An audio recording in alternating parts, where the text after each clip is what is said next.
Hi, folks. Glenn Greshtuk, the King of Home Comfort, coming at you during these wonderful COVID times. As you can see, I'm wearing the mask here, but the purpose of my mask, I'm going to take it off, obviously, is to just kind of, one of my free coworkers kind of joked with me, thought I was wearing an ascot because one of my previous videos had my mask around the neck and he couldn't really see what it was. So it was just a mask.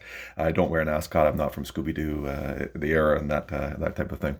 Anyway, the purpose of this video, and it's going to be a series of them, is going to be my top 20 tips concerning the heating and cooling industry.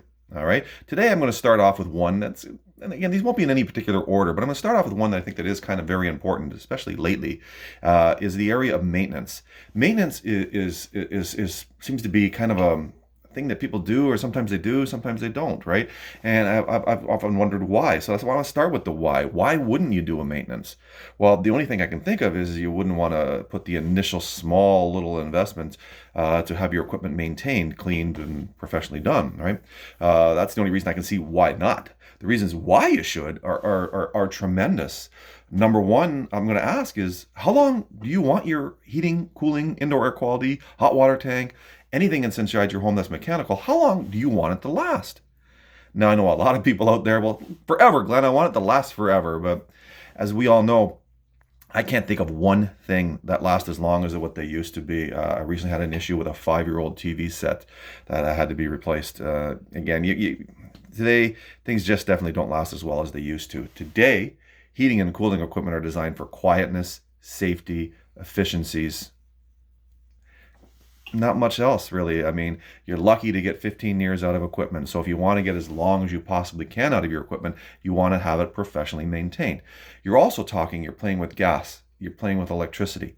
I don't know about you, but I kind of want a professional to take a look at that at least once a year. You don't want anything bad happening.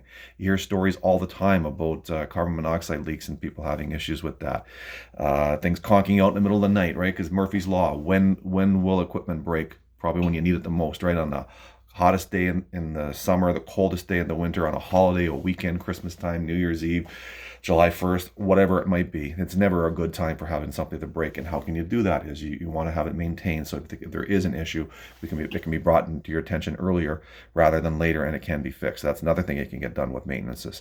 Also, you want to make sure your filters, make sure the airflow is good too as well. So any of those type of issues are something you look at. Like, you wouldn't buy a brand new car and not have it maintained.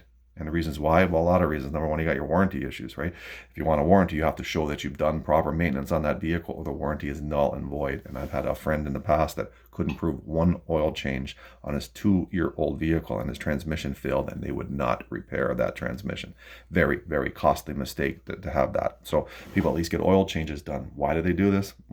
Because sometimes they have to, but two, because they want their cars to last as long as possible with as few issues as possible as well. Something as simple as 1/25th of an inch of dirt. I heard the statistic years ago. 1/25th of an inch of dirt on a fan blower blade can decrease the efficiencies by 30%. Now, I don't know anybody who likes their hydro bill. I don't know anybody who really enjoys their gas bill. And we can all do ways to bring it down a little bit as possible. Maintenance is one of those ways. So that's tip number 1 out of at least 20 that I'm going to have. I'll probably do it in various locations here. I'm just doing it in my new office room here. But that's tip number 1. Be prepared for many, many more tips. And if you have any ideas or suggestions, please drop me a line. Let me know. Private message me. You see me on Facebook under the King of Home Comfort. I'm out there. I'm easy to be reached. Please do that at any time. All right. Hope you're having a fantastic day, and we'll talk to you later with tip number 2. Bye for now.